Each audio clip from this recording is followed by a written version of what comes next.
नमस्कार। आज सुनिए लोकप्रिय लेखिका मालती जोशी जी की कहानी अंतिम संक्षेप। यह कहानी आज के समय में बदलते पारिवारिक मूल्यों को दर्शाती है, जहां धन और भौतिक सुख सुविधाओं के लालच में पारिवारिक संबंध कमजोर पड़ जाते हैं और रिश्तों में स्वार्थ की भावना के कारण बच्चे माता पिता की देखभाल करने के बजाय उनसे छुटकारा पाने की कोशिश करते हैं। तो आइए सुनते हैं पारिवारिक रिश्तों में बढ़ती दूरियों पर आधारित यह कहानी अंतिम संक्षेप। प्रातः से वे फोन के पास ही बैठी थीं। उनकी हरचंद कोशिश यही थी कि सावित्री या सुखलाल फोन ना उठा लें। महिमा का जैसा स्वभाव है वे खूब जानती हैं। तैश में आ जाती है तो सामने कौन है इसका भी उसे होश नहीं रहता। और तभी घंटी बजी। ट्रिंग। उन्होंने लपक कर रिसीवर उठा लिया, पर उधर से सिवा डायल टोन के कोई आवाज़ नहीं आई। तभी सुखलाल ने आकर सूचना दी, भाभी जी आई हैं। वे चौंकी तो यह घंटी फ़ोन की नहीं दरवाजे की थी।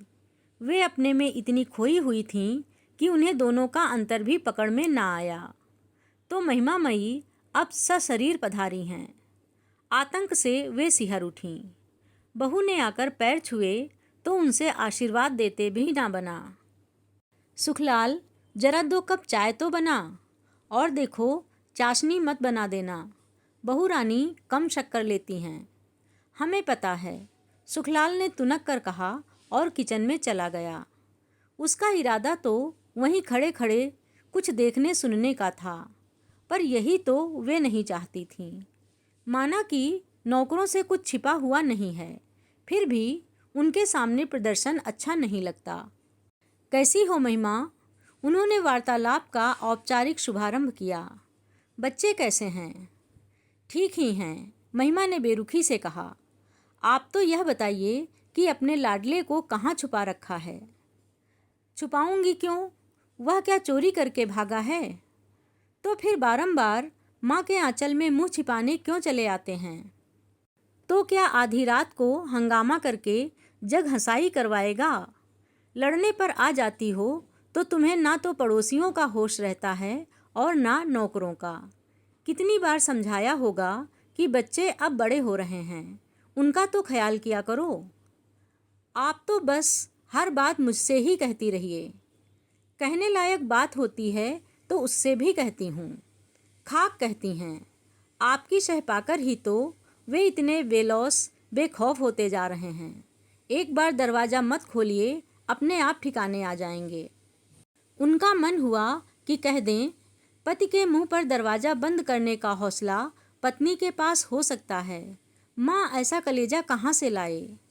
सौभाग्य से उसी समय चाय आ गई और वे इतनी कड़वी बात कहने से बच गईं। महिमा ने नाश्ता छुआ तक नहीं, बस चाय के 2 घूंट भरे और उठ खड़ी हुई। चलती हूँ मम्मी जी, बच्चे घर में अकेले हैं। मैं तो बस इतनी तसल्ली करने आई थी कि श्रीमान जी सकुशल पहुँच गए हैं। बीवी हूँ ना, इतनी चिंता तो करनी ही पड़ती है। उसका एक एक शब्द उनके मन पर कोड़े की तरह पड़ रहा था, पर उन्होंने कोई उत्तर नहीं दिया। उसके पीछे चलकर दरवाजे पर आ खड़ी हुईं। उसी समय कुसुम सामने से निकली, शायद सब्जी लेकर लौट रही थी। देखते ही बोली, यह क्या भाभी जी, अभी आई, अभी चल दी? खाना वाना खाकर जाती। तुम खिला रही हो क्या? महिमा के स्वर में तुलसी थी, पर कुसुम को कोई फर्क नहीं पड़ा। उसी अल्हड़पन से बोली, ये कौन बड़ी बात है, हम खिला देंगे। हलवा पूड़ी ना सही, दाल रोटी तो बन ही सकती है। सच्ची भाभी जी, आज तो हमारे यहाँ जूठन गिराकर ही जाइए। बताइए कौन सी सब्जी पसंद है? अभी तो ठेला बहुत दूर भी ना गया होगा, फिर कभी आ जाएगी। अभी बच्चे घर में अकेले हैं ना। उन्होंने महिमा की ओर से जवाब देकर इस जुगलबंदी को विराम दिया। फिर बहू से बोली, आओ फाटक पर खड़े रहते हैं, वहीं रिक्शा रोक लेंगे। मम्मी जी, एक बात कहूँ? रिक्शे की प्रतीक्षा करते हुए महिमा ने पूछा। कहो। आपके सुपुत्र सिर्फ आपके लिए ही यहाँ नहीं आते, किसी के मीठे बोल भी उन्हें खींचते हैं। अपनी कमजोरी को ढकने के लिए महिमा का यूं दूसरों पर लांछन लगाना उन्हें अच्छा नहीं लगा। अतः वे बोलीं, महिमा, मीठे बोल तो कोई भी बोल सकता है, उसमें पैसे थोड़े ही लगते हैं। फिर भी मैं नहीं बोलती, यही ना, महिमा ने कहा। उसी समय एक खाली रिक्शा वहाँ से गुजरा तो उसने रोक लिया और बैठकर चल दी। सास की अंतिम बात ने उसे इतना नाराज कर दिया था कि उसने विदा लेने की भी जरूरत नहीं समझी। कमरे में लौटते हुए उन्होंने अनुभव किया कि उदासी के बावजूद वे बहुत हल्का अनुभव कर रही हैं। मन पर एक बोझ था जो उतर गया है। सुबह से एक तनाव, एक आशंका से वे ग्रस्त थीं। महिमा के फोन की यातना भरी प्रतीक्षा ने उन्हें थका दिया था। महिमा खुद आई और बरसकर चली गई। अब अगले किसी प्रसंग तक उससे सामना होने का खतरा नहीं रहा। वे इत्मीनान से आराम कुर्सी पर पसर गईं। समय काटने के लिए वे कुछ न कुछ बुनती रहती हैं। अभ्यासवश वह पुलिंदा भी उन्होंने उठा लिया, पर बुनने का मन नहीं हुआ। कमरे की खिड़की से पिछवाड़े का आंगन नजर आ रहा था। वे उधर ही देखती रहीं। कुसुम रस्सी पर कपड़े सुखा रही थी। कुसुम को देखते ही उनका मन उमगने लगता है। गजब की है यह लड़की, दिन भर फिरकनी की तरह घूमती रहती है, पर मजाल है कि कभी मुंह लटका हुआ मिला हो। गैरेज और उसके पास वाला कमरा, बस इतनी सी जगह है उसके पास, पर अपने 1.5 कमरे के घर को भी हमेशा चमकाकर रखती है। खुद तो साफ सुथरी रहती ही है, पति और बच्चों के कपड़े भी हमेशा लकदक मिलेंगे। और जितनी मिठास उसकी बोली में है, उतना ही स्वाद उसके हाथ में है। कई बार लगता है काश उनकी बहू भी ऐसी ही सुशील, सौम्य और सुघड़ होती। शायद इसीलिए महिमा को कुसुम फूटी आंख नहीं सुहाती, हमेशा उससे चिढ़ी ही रहती है। जब शुरू शुरू में वे लोग रहने आए थे तो महिमा अक्सर झल्ला जाती। ये क्या बला पाल ली है आपने मम्मी जी? इतनी दूर से हम लोग मिलने आते हैं, पर जरा भी प्राइवेसी नहीं मिलती। बच्चे अलग हुड़दंग किए रहते हैं। इससे तो अच्छा था किसी ऑफिस को ही ये कमरे उठा देती, ढंग का किराया तो आता। हाँ, किराया तो आता, पर ऑफिस वालों से रौनक तो नहीं होती ना बहुरानी। वह तो बाल गोपालों से ही होती है। और अब इस उम्र में मुझे प्राइवेसी की नहीं, संग साथ की ज़रूरत है। रात बेरात मुझे कुछ होने लगे तो गिलास भर पानी देने के लिए तो कोई चाहिए। दौड़कर तुम्हें खबर देने वाला तो कोई घर में हो। 2-4 बार यह जवाब सुन लेने के बाद महिमा ने भुनभुनाना छोड़ दिया था। वह समझ गई थी कि सास की यह दलील सीधे उस पर वार करती है। उसी ने तो इस घर को 2 द्वीपों में बांट दिया है। आज सारी संपन्नता के बावजूद वे जो बुढ़ापे में अकेलापन भोग रही हैं, तो उसका जिम्मेदार कौन है? महिमा ही तो। उन्हें आज भी वह काला दिन याद है। वे तीनों शाम की चाय ले रहे थे। उन्होंने दिन भर खटकर मटर की कचौड़ियाँ बनाई थीं, पर मनीष प्लेट जुठार कर ही उठ गया था। माँ की मनुहार को भी वह अनसुना कर गया था। उसके जाने के बाद महिमा ने सपाट स्वर में कहा था, मम्मी जी, हम लोग इस संडे को शिफ्ट कर रहे हैं। शिफ्ट? क्या मतलब? हम लोगों ने शालीमार कॉलोनी में एक फ्लैट बुक कर लिया है। क्यों? उन्होंने पूछ लिया, पर दूसरे ही क्षण उन्हें लगा इस क्यों से बेमानी भी कोई शब्द होता होगा। साफ जाहिर है बहू अलग गृहस्थी बसाना चाहती है। ठीक है, उसके अपने सपने होंगे, अपने अरमान होंगे, लेकिन उसके लिए अलग से मकान लेने की क्या ज़रूरत है?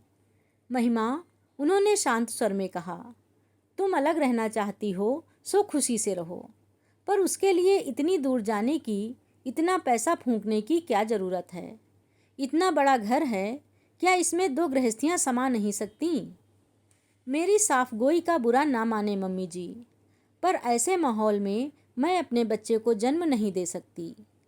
कैसा माहौल? आपको तो शायद अब आदत हो गई है, पर जैसी महफिलें यहाँ जमती हैं, जैसे लोग बाबूजी के पास इकट्ठा होते हैं, उन्हें मैं बर्दाश्त नहीं कर सकती। महिमा, उनके स्वर में धार थी।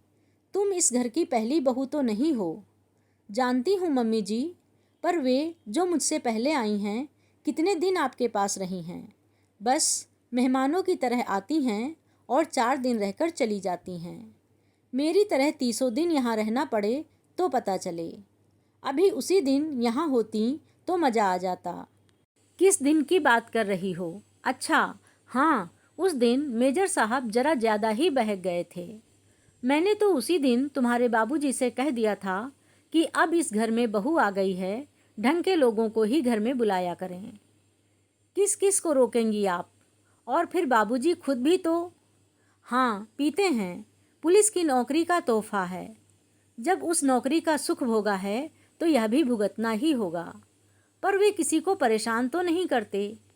एक आध दिन का किस्सा छोड़ दो, पर उनके यार दोस्त भी आते हैं तो बाहर वाले कमरे में बैठे रहते हैं और आप भीतर से उनके लिए बर्फ़, नमकीन, काजू और पकौड़े भिजवाती हैं। नहीं मम्मी जी, यह वातावरण मुझे रास नहीं आएगा। मेरे संस्कार दूसरे हैं। इसके बाद उन्होंने कुछ नहीं कहा। कहने को था ही क्या। हाँ, एक कसक जरूर बनी रही। काश मनीष यह प्रस्ताव उनके सामने रखता, तब शायद उसमें इतनी कड़वाहट नहीं होती। पर उस बेचारे की तो हिम्मत ही ना पड़ी होगी। रात को मन हुआ कि बाबूजी से बहू की करतूत बखान करें, पर चुप लगा गईं। उनसे किस मुंह से कहती कि बहू आपके कारण अलग डेरा बसा रही है। उन्हें तो शायद विश्वास ही ना होता। वे बेचारे खुद किसी लफड़े में नहीं पड़ते। मनीष ने अपनी मर्जी से शादी तय की। उन्होंने खुशी खुशी भावरें डलवा दीं। बहू अपने साथ एक छल्ला भी नहीं लाई। उन्होंने कुछ नहीं कहा। बहू पर्दा नहीं करती, उल्टे सीधे कपड़े पहनकर घूमती है। 9-9 बजे तक बिस्तर में घुसी रहती है। रसोई में पाँव भी नहीं देती। उन्होंने कभी किसी बात के लिए टोका टोकी नहीं की, टीका टिप्पणी नहीं की। उनकी अपनी अलग दुनिया थी। सुबह को सैर, दोपहर में ताश, शाम को क्लब। इस रूटीन में खलल उन्हें नापसंद था। मौज में आते तो एक आध महफिल घर पर भी जमा लेते, पर उनकी सारी व्यवस्था सुखलाल देखता था। घर की औरतों को उससे कोई परेशानी नहीं होती थी। ऐसे निरुपद्रवी जीव के लिए भी महिमा ना जाने क्या क्या कह गई। उनका मन इतना खट्टा हो गया कि फिर उसे मनाने की कोशिश भी नहीं की। 4-5 महीने बाद मृणमयी का जन्म हुआ तो वे अस्पताल में बराबर महिमा के साथ रहीं। सारी परंपराओं का उन्होंने निर्वाह किया, पर बहू को घर आने के लिए नहीं कहा। वे दोनों स्वयं ही एक दिन 3 महीने की गदबदी बच्ची को लेकर बाबूजी से आशीर्वाद लेने आए थे। बाबूजी ने बच्ची को गोद में लेकर ढेर सारी आशीषें लुटाई थीं। 1.25 तोले की चेन भी दी थी। फिर जब तन्मय का जन्म हुआ तो उसे भी अंगूठी पहनाई गई। मतलब यह कि रस्मों रिवाज सब पूरे होते रहे, पर बाल गोपालों की किलकारियों से घर सूना ही रह गया। जब बहू का पाँव भारी हुआ था, उनका मन सपने बुनने लगा था। यूँ तो सतीश के भी 2 बच्चे थे, पर उनका तो स्पर्श भी उन्हें याद नहीं है। कस्बे की लड़की है सुषमा, पर अमेरिका जाकर जैसे वहीं की हो गई है। बच्चों को ऐसे सहेज कर रखती है कि जैसे यहाँ सांस भी लेंगे तो बीमार हो जाएंगे। उन्हें तो प्यार करते भी डर लगता है कि कहीं कोई छूत ना लग जाए। वे अपना मन अंजू मंजू के बच्चों से बहला लेती, पर पराई संतान से कहीं घर भरता है। एक मनीष के बच्चों की आस थी, वह भी टूट गई। पता नहीं बाबूजी ने इस दुख को कैसे गटका होगा, पर वे स्वयं तो एकदम ही बिखर गई थीं। फिर बाबूजी भी चले गए और वे एकदम अकेली रह गईं। कौन विश्वास करेगा कि यह अकेलापन उन्हें मांगे मिल गया था। दुनिया भर की औरतें पति से पहले जाने की कामना करती हैं, पर उनके अंतर्मन ने हमेशा यही चाहा कि हे प्रभु, इन्हें मुझसे पहले उठा लेना। जैसे मैंने उनके नाज उठाए हैं और कोई नहीं उठा सकता। मेरे रहते तो इनकी शानो शौकत में, रोब-दाब में कोई कमी नहीं आ सकती। पर मेरे बाद ये जरा जरा सी चीज़ के लिए तरसेंगे, दूसरों का मुंह देखेंगे, तो मुझे स्वर्ग में भी शांति नहीं मिलेगी। ईश्वर ने जैसे उनकी सुन ली। एक नामालूम सी बीमारी में बाबूजी चल बसे। उनकी आन बान अंत तक बरकरार रही। पहाड़ से दुख को झेलते हुए एक संतोष उन्हें सांत्वना दे जाता था। दुख बस एक ही था, अब सब कुछ निपट जाएगा और 15 दिन बाद बच्चे अपने अपने घर चले जाएंगे, तो वे खाली दिनों को कैसे भरेंगी? यह सूना घर उन्हें काटने नहीं दौड़ेगा।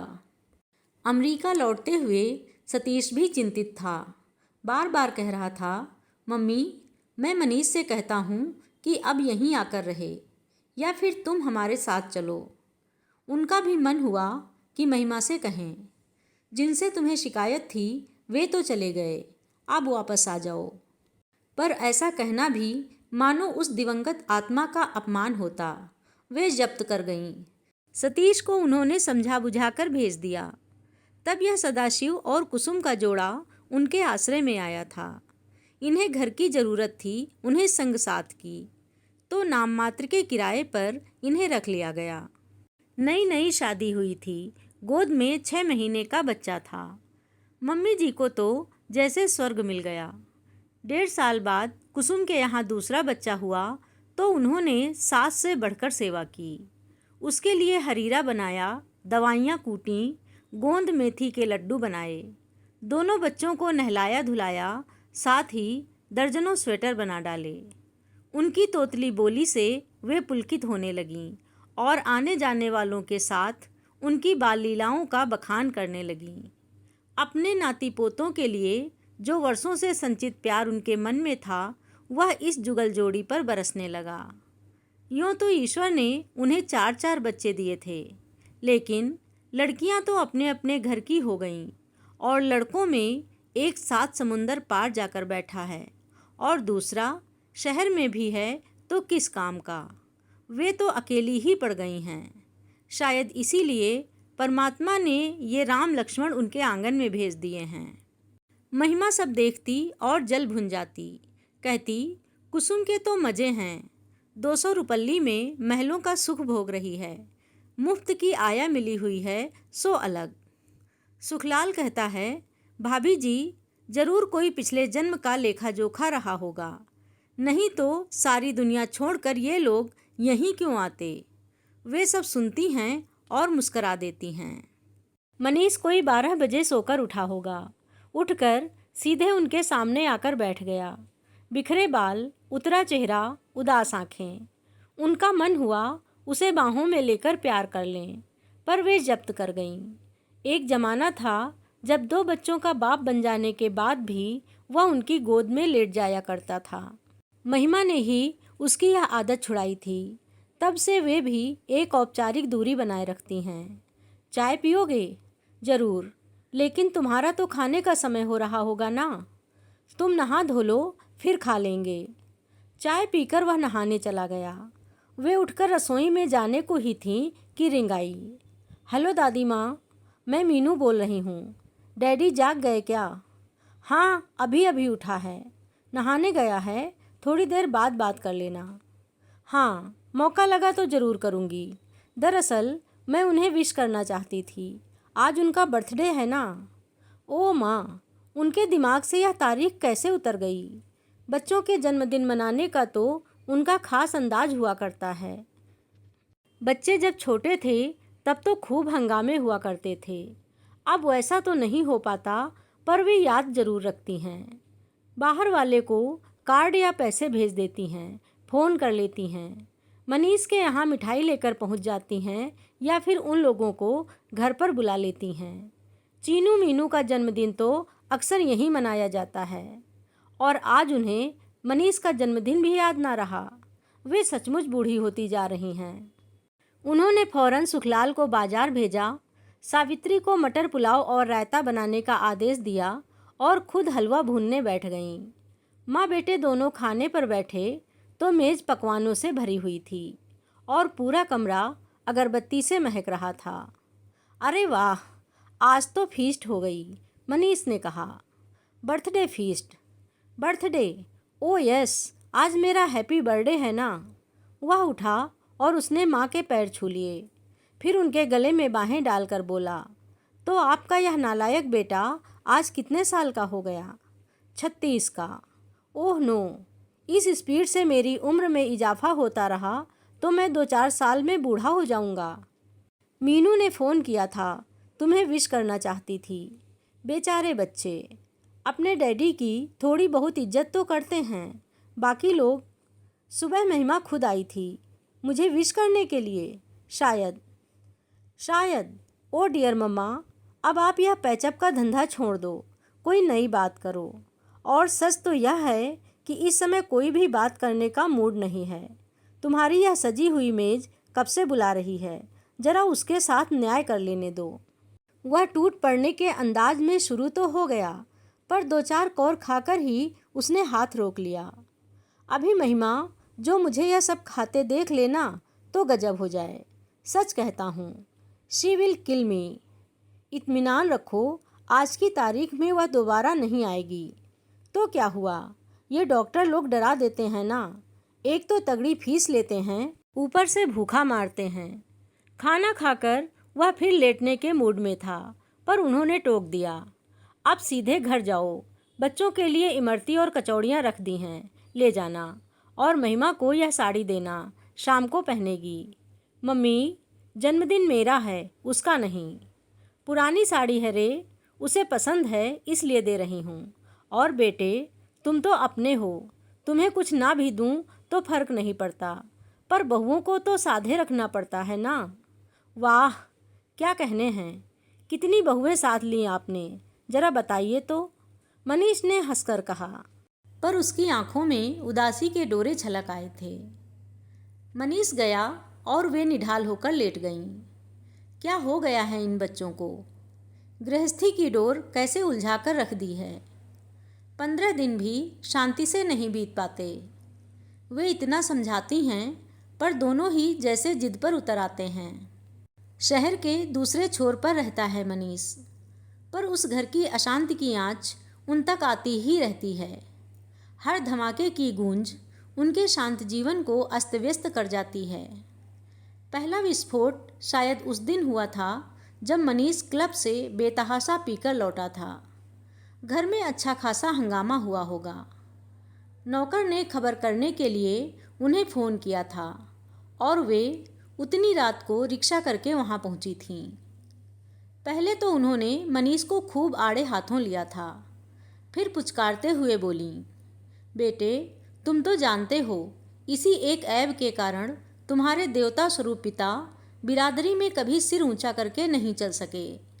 रिश्तेदारों से हमेशा मुंह छिपाते रहे, फिर जानते बूझते उस लकीर पर क्यों जा रहे हो। उत्तर में मनीष उनकी गोद में मुंह छिपाकर रो दिया था। उस रुलाई में कितने दुख, कितनी व्यथा छिपी हुई थी। पिता को खोने की पीड़ा थी, अंतिम समय में उनकी सेवा न कर पाने का मलाल था, और माँ के अकेलेपन का एहसास था जो उसकी छाती पर बोझ बनकर बैठ गया था। बेटे की करुणा से उनकी ममता जैसे कृतार्थ हो गई।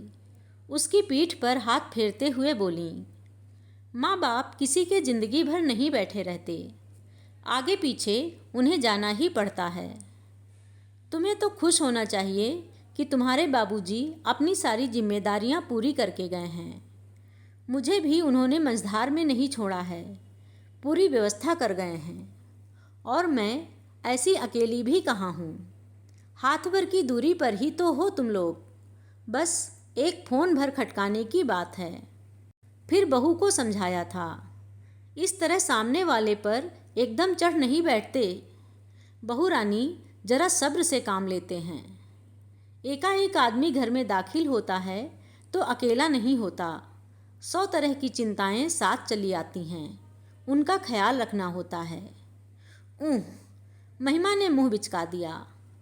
पियक्कड़ों को तो बस बहाना चाहिए। मन उदास है तो गम गलत करने के लिए पिएंगे। जी खुश है तो सेलिब्रेट करने के लिए पिएंगे। तुम तो बात का बतंगड़ बनाए दे रही हो महिमा। घूंट भर पीने से कोई पियक्कड़ नहीं हो जाता। आप माँ हैं ना, बेटे का पक्ष तो लेंगी ही, पर सही गलत का तो ख्याल कीजिए। ऐसे ही संस्कार दिए हैं आपने, तभी तो इन्हें अच्छे बुरे की तमीज नहीं रह गई है। मनीष कहीं सामने होता तो वे उसका मुंह नोच लेती। उसकी जरा सी बेवकूफ़ी ने उनकी सारी तपस्या पर पानी फेर दिया था। बहू के सामने उन्हें नीचा देखना पड़ा। अपने आहत अभिमान को सहलाते हुए वे कसैले स्वर में बोलीं, बच्चे मेरे जैसे भी हैं मेरे लिए तो लाख टके के हैं, पर तुम यह बताओ कि तुम क्या देख कर रीझी थीं। उन्हें लगा था कि उनका प्रश्न महिमा को निरुत्तर कर देगा, पर यह उनकी भूल थी। चुप रहना उसकी फितरत में नहीं था। पलट कर बोली, अंधी हो गई थी मैं, आंखों पर पट्टी बंध गई थी उस वक्त। पछता रही हो, यही समझ लीजिए। बच्चों का ख्याल ना होता तो कब की इस नर्क को छोड़कर चली जाती। नर्क?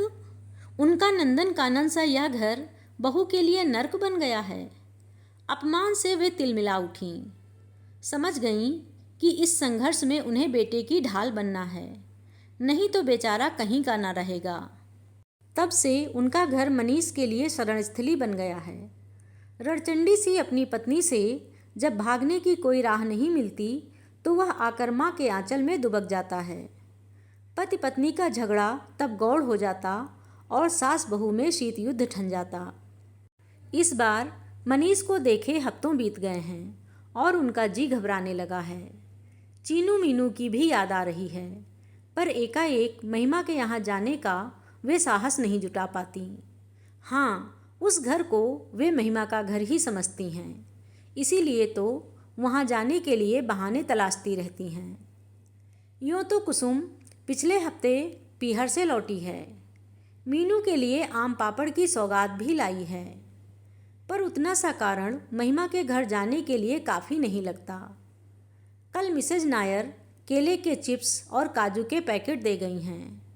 उनकी यह पड़ोसन जब भी केरल जाती है उनकी फरमाइश पर ये चीज़ें ज़रूर लाती है। सावित्री से कहकर उन्होंने थोड़ी मठरियाँ भी बनवा लीं। बच्चों के लिए पूरी डलिया भर सामान हो गया, तब जाकर उन्हें संतोष हुआ। अब वे निसंकोच उस घर की घंटी बजा सकती हैं। तैयार होते हुए वे याद कर रही थीं कि पिछली बार उस घर कब जाना हुआ था। हाँ, 14 फरवरी को गई थीं। मनीष की शादी की सालगिरह थी। दिन भर वे फ़ोन के पास बैठी निमंत्रण की राह देखती रहीं।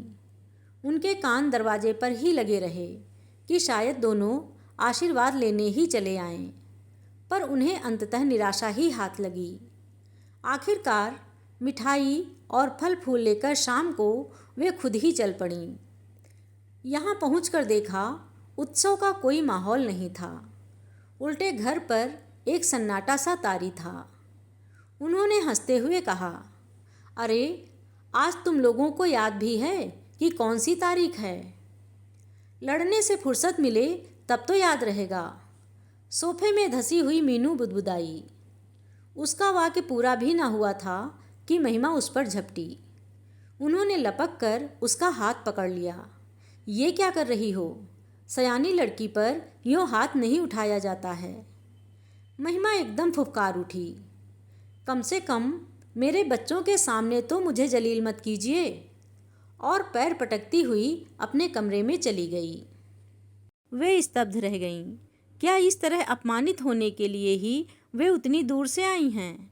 मन तो हुआ कि उल्टे पैरों लौट जाएं, पर बच्चों के उदास चेहरे देखकर उनके पांव रुक गए। आंखों में याचना लिए दोनों इनके पास सिमट आए थे, मानो माँ की बेअदबी के लिए क्षमा मांग रहे हों।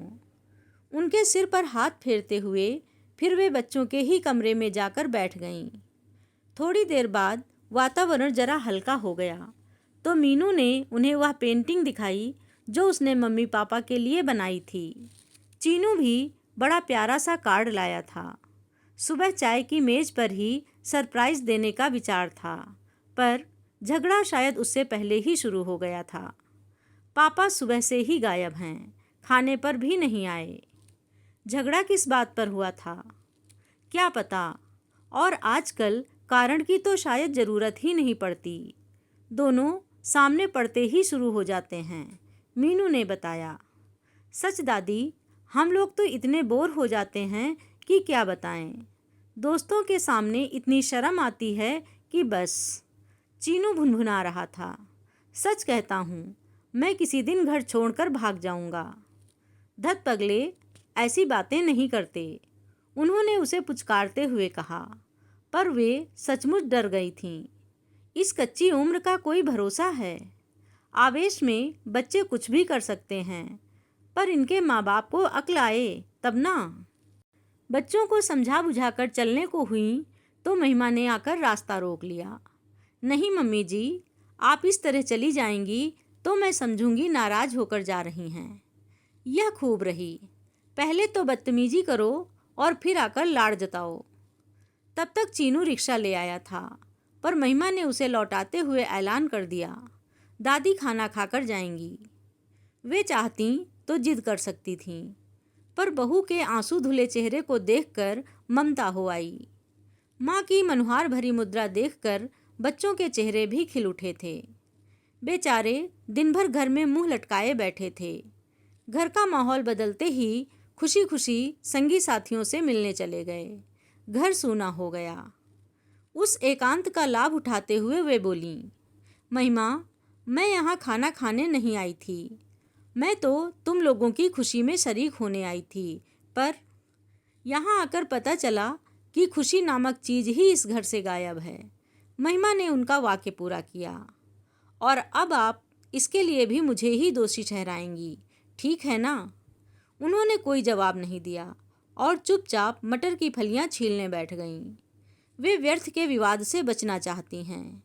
इस उम्र में ये तनाव उनसे झेले नहीं जाते, पर महिमा तो कमर कस कर बैठी थी शायद।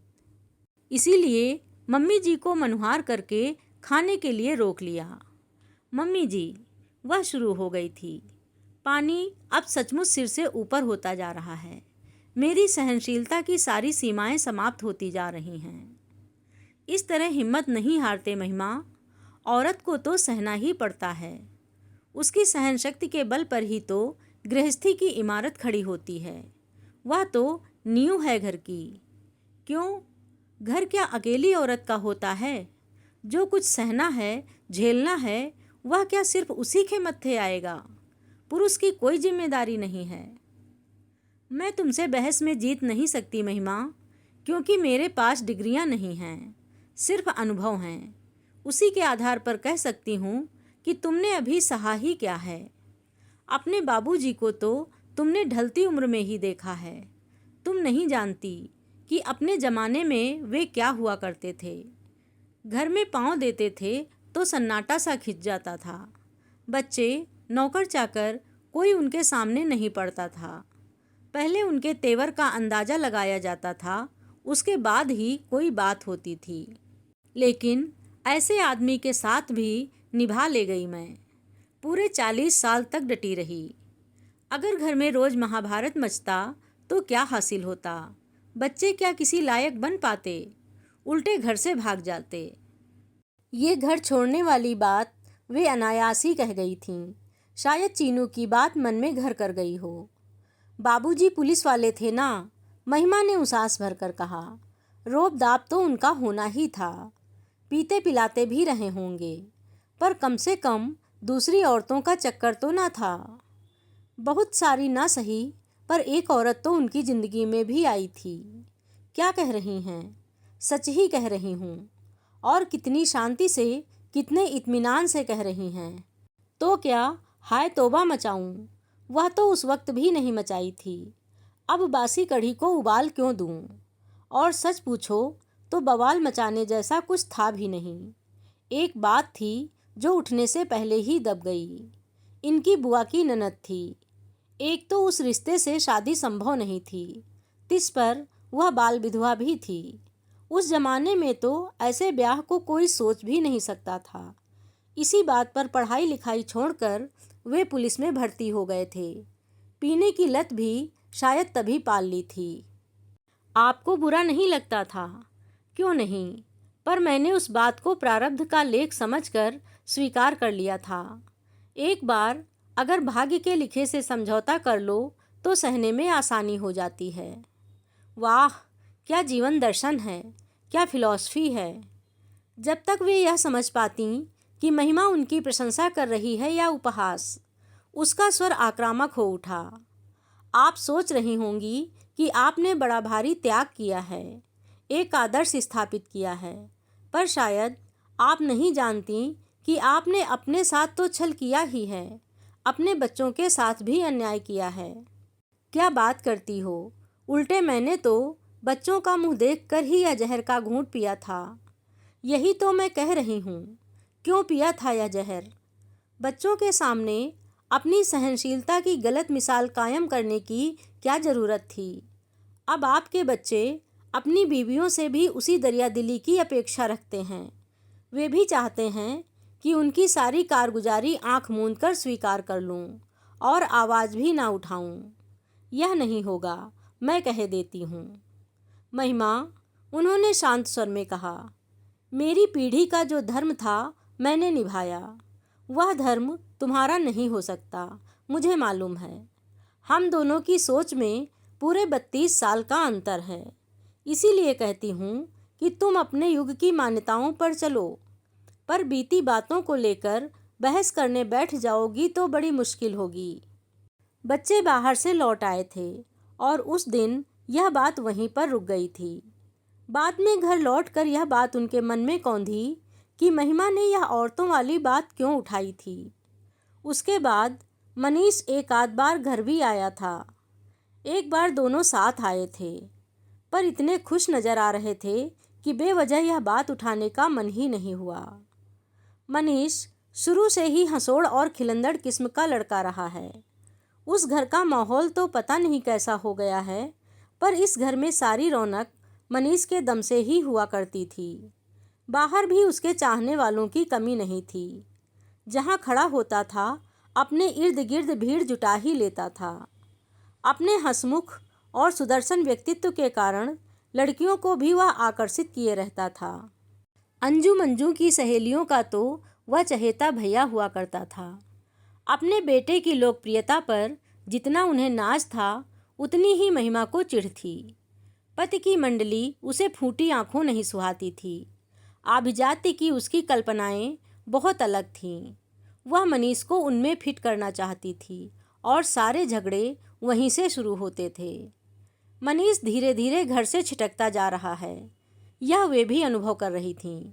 पर बाहर क्या कोई तार सचमुच जुड़ गया है या यह भी महिमा का एक वहम ही है?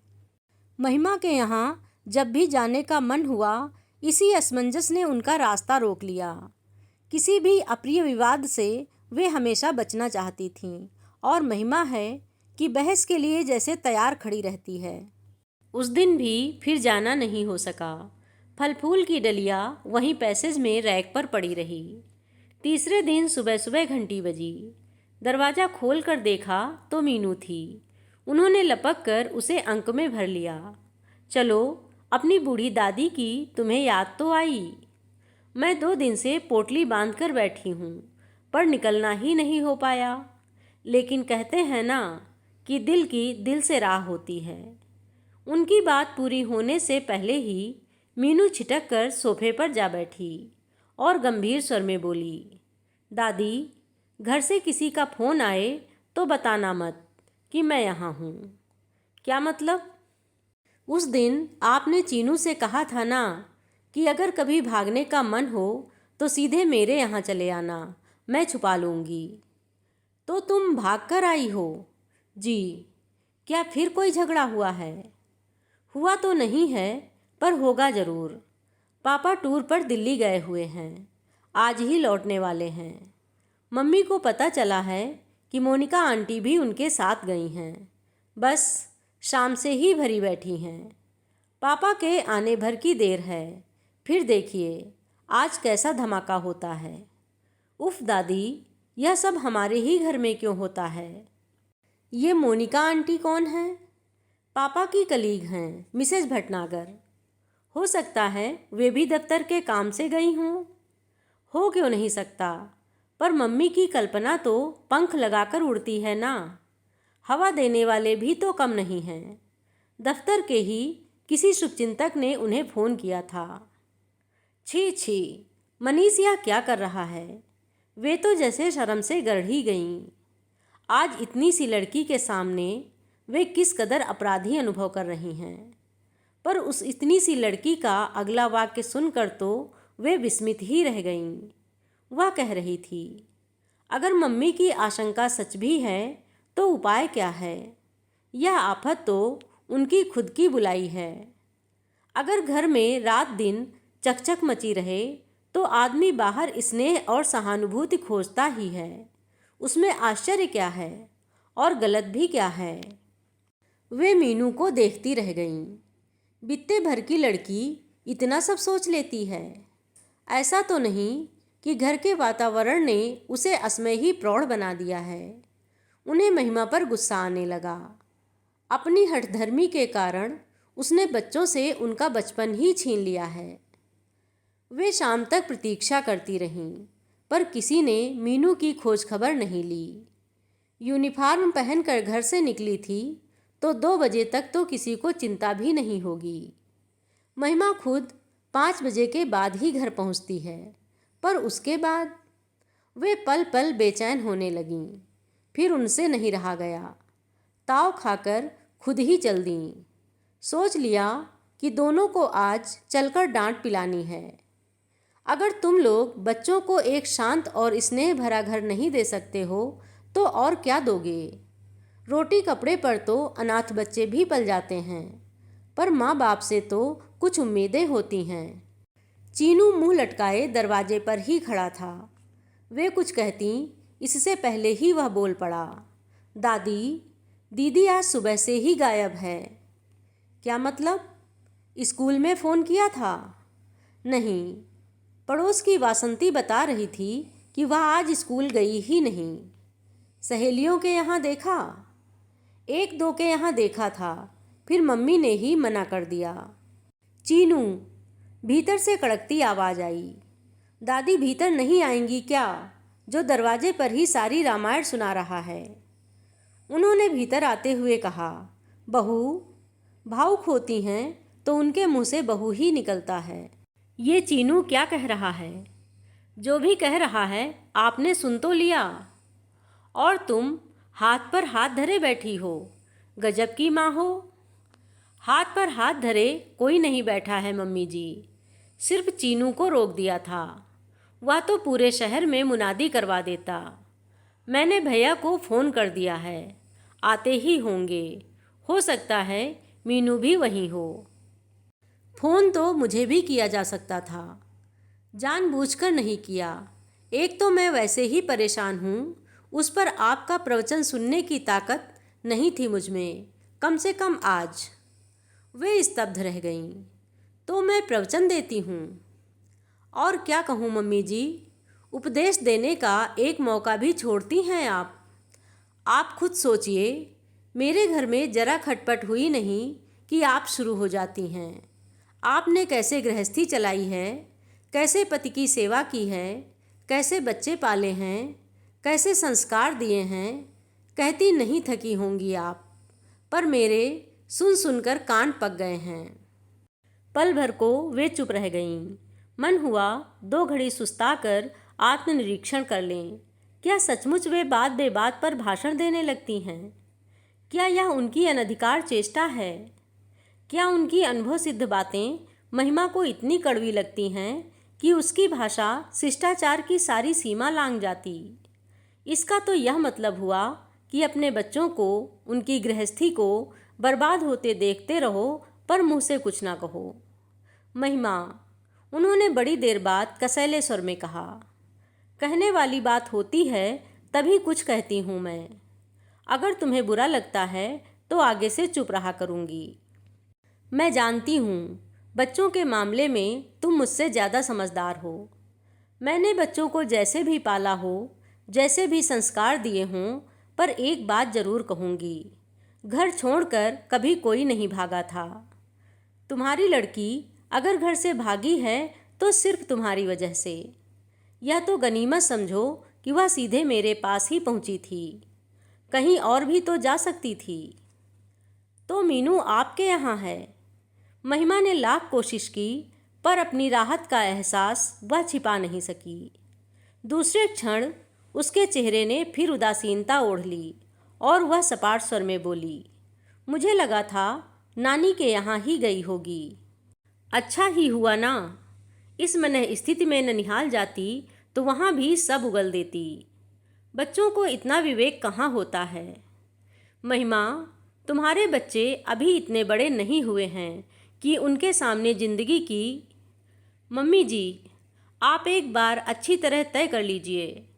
कभी आप कहती हैं कि बच्चे बड़े हो रहे हैं, कभी कहती हैं कि अभी इतने बड़े नहीं हुए।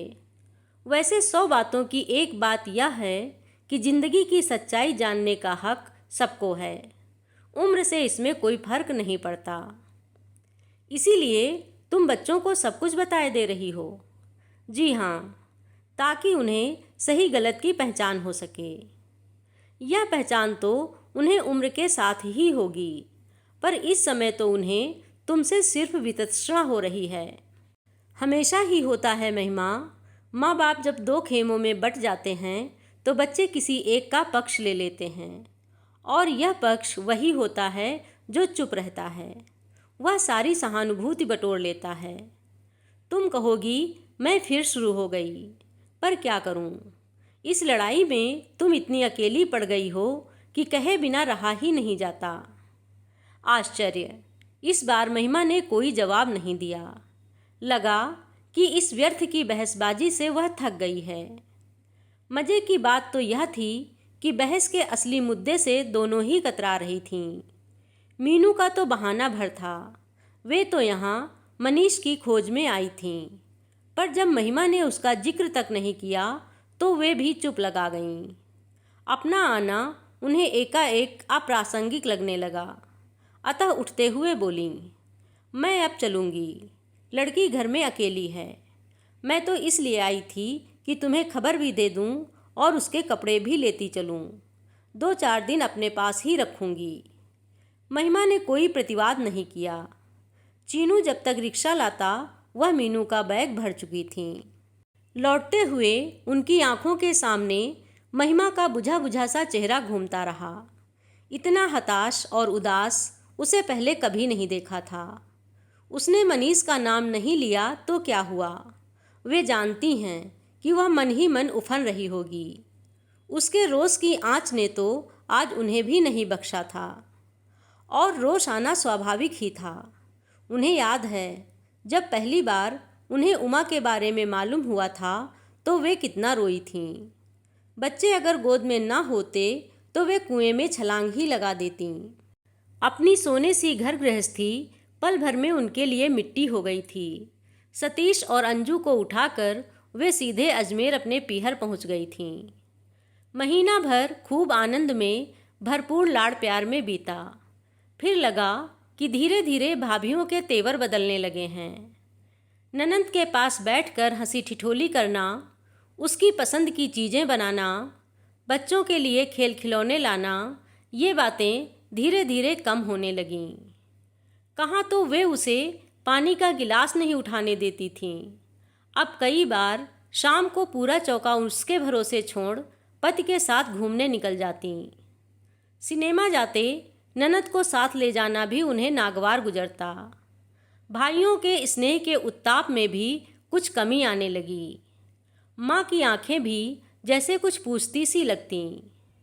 3 महीने बीतते बीतते उनका मन भर गया और वे चुपचाप घर लौट आईं। अच्छा ही हुआ जो जाते समय कोई तमाशा करके नहीं गई थीं, नहीं तो लौटने का रास्ता भी नहीं रह जाता। गृहस्थी की गाड़ी पुनः ऐसे चल पड़ी मानो बीच में कोई व्यवधान ही ना आया हो। फिर मनीष और मंजू भी आ गए। अपने घर परिवार में वे पूरी तरह रचबस गईं। लेकिन फिर भी जब कभी बाबूजी किसी काम से कानपुर की ओर निकल जाते, उनकी रातों की नींद गायब हो जाती। दिल पर जैसे सांप लौटने लगते। अपनी यह कमजोरी वे महिमा के सामने कभी स्वीकार नहीं करेंगी, क्योंकि वे उसके सामने छोटी नहीं पड़ना चाहती। वे जानती हैं कि महिमा उनकी तरह ढुलमुल नहीं है। जिस दिन पानी सिर से ऊपर निकल जाएगा, छिटक कर दूर खड़ी हो जाएगी। उसके पास सिर्फ संकल्पों का बल ही नहीं है, साधन भी हैं। वे भी अगर महिमा की तरह सक्षम होती तो शायद आज चित्र कुछ दूसरा होता। पर वे शहीदाना भाव लिए अपना दाम्पत्य निभाती रहीं, क्योंकि पति को जीतने का यही एक नुस्खा उनके पास था। इसी समर्पण भाव के कारण बाबूजी जीवन के अंतिम क्षणों तक आश्रित बने रहे। खैर, वह तो एक अधूरी प्रेम कथा थी, एक भूली बिसरी प्रणय गाथा, जिसे उनकी कल्पना ने ही हवा देकर बड़ा बना दिया था। अगर किन्हीं तरल क्षणों में बाबूजी यह आत्मनिवेदन न करते तो शायद उन्हें पता भी नहीं चलता। पर यह मनीष, लगता है यह तो सचमुच रास रचा रहा है। अगर ये मिसेज भटनागर वाली बात सच है तो मनीष के घर को अब भगवान भी नहीं बचा सकते, क्योंकि एक बात तो तय है कि महिमा अन्याय कभी बर्दाश्त नहीं करेगी, और हर बार उसे ही कटघरे में तो खड़ा नहीं किया जा सकता। घर लौट कर देखा, ड्राइंग रूम में एक सूटकेस पड़ा है। कौन आया है? उन्होंने पूछा। पापा हैं, मीनू ने बताया। पापा, अब इस वक्त कौन सी गाड़ी है? दोपहर को ही आ गए थे, शायद सीधे दफ्तर चले गए होंगे, और फिर दफ्तर से घर जाने की हिम्मत नहीं पड़ी होगी। महिमा ठीक ही तो कहती है। बिगड़ैल बच्चे की तरह पहले तो शैतानी करता है, फिर माँ के आंचल में मुंह छिपाने चला आता है। कब तक चलेगा यह सब?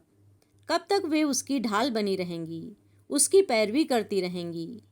बेटे के साथ साथ उनका विवेक भी खो गया है। पापा कहाँ हैं तेरे? फ्रेश हो रहे हैं। वे सोफे पर बैठकर उसकी प्रतीक्षा करती रहीं। नहा कर निकला मनीष तो अपने उसी बेलौस अंदाज में बोला, हाय मॉम, आप इतनी रात को कहाँ चली गई थीं? प्रताप के पास गई थी। इतनी देर में उन्होंने जवाब सोच लिया था। प्रताप के पास? क्यों? एक तो रिजर्वेशन कराना था, दूसरे वह बहुत दिनों से कह रहा था कि एक ऑफिस की ज़रूरत है। मैंने कहा यहाँ आ जाओ, अगले 2 कमरे तुम्हें दे दूँगी। मेरे जाने के बाद कम से कम घर में बस्ती तो रहेगी। अगर दूसरा कोई किराएदार रखूँगी और वह घुसकर बैठ गया तो मुसीबत होगी। पर आप जा कहाँ रही हैं? अभी तो अंजू के पास जा रही हूँ, वहाँ से मुंबई मंजू के पास चली जाऊँगी। सोचती हूँ अमेरिका जाने से पहले दोनों लड़कियों के पास 1-1 महीना रह लूँ। वहाँ से डॉक्टर साहब टिकट वगैरह का भी इंतजाम कर देंगे। तुम अमेरिका जा रही हो? क्यों? क्यों ना जाऊँ? मेरा एक बेटा वहाँ भी तो बैठा है, बेचारा कब से बुला रहा है। अभी मेरे हाथ पांव साबुत हैं, आंखें भी काम दे रही हैं। अभी जाऊँगी तो कुछ घूम फिर लूँगी, देख सुन लूँगी, बाद में तो जैसे यहाँ वैसे वहाँ। मनीष का चेहरा लटक गया। बड़ी देर बाद धीरे से बोला, जाने का सोचा है, यह तो बड़ी अच्छी बात है, भैया का मन रह जाएगा। पर यहाँ प्रताप को बिठाने की क्या ज़रूरत है? एक बार जम गया तो उसकी नीयत भी बदल सकती है, संबंधों में दरार पड़ जाएगी। तो तुम आ जाओ, उन्होंने छूटते ही कहा तो मनीष एकदम चौंक पड़ा। पता नहीं क्यों उनके अवचेतन मन में यह बात घर कर गई थी कि लड़का बेघर हो गया है, इसलिए बहक गया है। अपनी 4 दीवारी में आ जाएगा तो उसका मन स्थिर हो जाएगा। उसी समय सुखलाल चाय लेकर आया। वे जब घर लौटी थीं तो उन्हें भी चाय की ज़रूरत महसूस हुई थी, पर मनीष का सूटकेस देखते ही वे सब कुछ भूल भाल गई थीं। पर सुखलाल तो भैया जी की आदत जानता है। उनके नहाकर निकलते ही वह चाय ले आया। भीतर जाते हुए वह सूटकेस लेकर चलने लगा तो मम्मी जी ने रोक दिया। सूटकेस यहीं रहने दो सुखलाल, भैया अभी वापस जाएंगे। मनीष और मीनू दोनों ने चकित होकर उनको देखा, पर वे उस विस्मित दृष्टि को अनदेखा कर बोलीं, और देखो, खाना जरा जल्दी ही बना लेना। सफ़र का थका हुआ है मनीष, जल्दी घर जाकर आराम करेगा। जी, बस अभी बना जाता है। मम्मा, सुखलाल के जाते ही मनीष ने कहा, मैं सचमुच ही बहुत थका हुआ हूँ और आज की रात शांति से सोना चाहता हूँ, तो मैं घर नहीं जाऊँगा। अच्छा, और वह जो सुबह से वहाँ परेशान हो रही है, उसे शांति की ज़रूरत नहीं है। तुम में तो इतनी भी कर्टसी नहीं है कि आने के बाद उसे फ़ोन ही कर देते। आप क्या वहाँ गई थीं? जाना ही पड़ा। तुम्हारी यह सुकन्या जो सुबह से यहाँ आई हुई है, महारानी बिना कुछ कहे सुने चली आईं। यह भी न सोचा कि पीछे कोई कितना परेशान होता होगा। वाह, बहुत अच्छे संस्कार दे रहे हो। बिल्कुल तुम्हारी तरह गैर जिम्मेदार होती जा रही है। अरे, तुम लोगों ने इस घर को समझ क्या रखा है? बस मुंह उठाया और चले आए। घर ना हुआ जैसे चोरों के छिपने का ठिकाना हो गया। इसीलिए जा रही हूँ मैं नहीं रहूँगी तो अपने आप एडजस्ट करना सीख जाओगे। तुम नहीं जानती मम्मा, सब कुछ कितना मुश्किल होता जा रहा है। It is simply impossible. तो ख़त्म कर डालो यह किस्सा हमेशा के लिए, जान तो छूटे। या क्या कह रही हो मम्मा तुम? क्यों, इसमें गलत क्या है? जिस रिश्ते में जान ही न बची हो उसे ढोते रहने में क्या तुक है? अच्छा हुआ जो तुम्हारी अपनी पसंद की शादी थी, नहीं तो जिंदगी भर हमें ही कोसते। खैर, वह तो बहादुर लड़की है, अकेले भी निभा ले जाएगी, बच्चों को भी पाल लेगी। पर तुम अपनी सोचो, क्या एक दिन भी अकेले रह पाओगे? उनका मन तो हो रहा था कि पूछ लें, क्या वह मिसेज भटनागर तुम्हारे लिए अपना घर बार छोड़ देंगी? पर अपने ही बेटे से इस तरह की चर्चा करना उन्हें अशोभन लगा। मृदुल स्वर में बोलीं, बेटे, मैं हमेशा तो रहूंगी नहीं, कभी न कभी अपने निर्णय तुम्हें ही लेने होंगे। जितनी जल्दी इसकी आदत डाल लो अच्छा है। खाने की मेज पर ऐसा सन्नाटा कभी नहीं रहा। बेचारा सुखलाल बड़ा दुखी हुआ। मालकिन अकेली रहती हैं तो उसे खाना बनाने में कोई रस नहीं आता, पर जब भैया जी या बच्चे आते हैं वह अपना सारा पाक कौशल उड़ेल देता है। पर आज उसे दाद नहीं मिली। मनीष तो बस थाल जुठार कर ही उठ गया था। मीनू भी जितनी देर बैठी मुंह फुलाए बैठी रही, पर उन्होंने कोई इसरार नहीं किया, जरा भी मनुहार नहीं की। खाने पीने के लाड़ बहुत हो चुके। जब तक भोजन समाप्त हुआ सुखलाल रिक्शा लेकर आ गया। वैसा आदेश पहले ही दिया जा चुका था। गाड़ी में बैठते हुए मनीष का चेहरा ऐसा लग रहा था मानो किसी जिद्दी बच्चे को जबरदस्ती स्कूल भेजा जा रहा हो। लेकिन इस बार उनका मन नहीं पसीजा। हाँ, मीनू एकदम पापा की परछाई सी साथ जाने के लिए तैयार हो गई, पर उन्होंने सख्ती से मना कर दिया। गुस्से में पैर पटकती हुई वह ऊपर कमरे में चली गई और भड़ाक से दरवाज़ा बंद कर लिया। जाते ही चीनू को भेज देना, विदा के रूप में उन्होंने बस इतना ही कहा। टैक्सी आंखों से ओझल होते ही वे भीतर आईं। घर एकदम खामोश था। इसी एकांत की तो उन्हें प्रतीक्षा थी। उन्होंने तुरंत नंबर घुमाया। महिमा, तुम्हारा भगोड़ा कैदी मैं वापस भेज रही हूँ। जो सज़ा देना चाहो दे देना। मैंने अपने दरवाजे बंद कर लिए हैं, चाहो तो तुम भी कर लेना, मैं कुछ नहीं कहूँगी। एक बात और यह आखिरी बात है। महिमा, पति ताले में कैद करके रखने की चीज़ नहीं है, उसे तो मन की डोर से बांधना पड़ता है। वह चाहे कहीं भी भटकता रहे, बसेरे के लिए अपने ठिकाने पर ही लौट कर आता है। अभी आप सुन रहे थे कहानी अंतिम संक्षेप। यह कहानी मानवीय भावनाओं, पारिवारिक रिश्तों और बदलते सामाजिक मूल्यों का प्रतिबिंब है। कहानी आपको अच्छी लगी हो तो लाइक कीजिए, शेयर कीजिए एवं हमारे चैनल को सब्सक्राइब अवश्य कर लीजिए। धन्यवाद।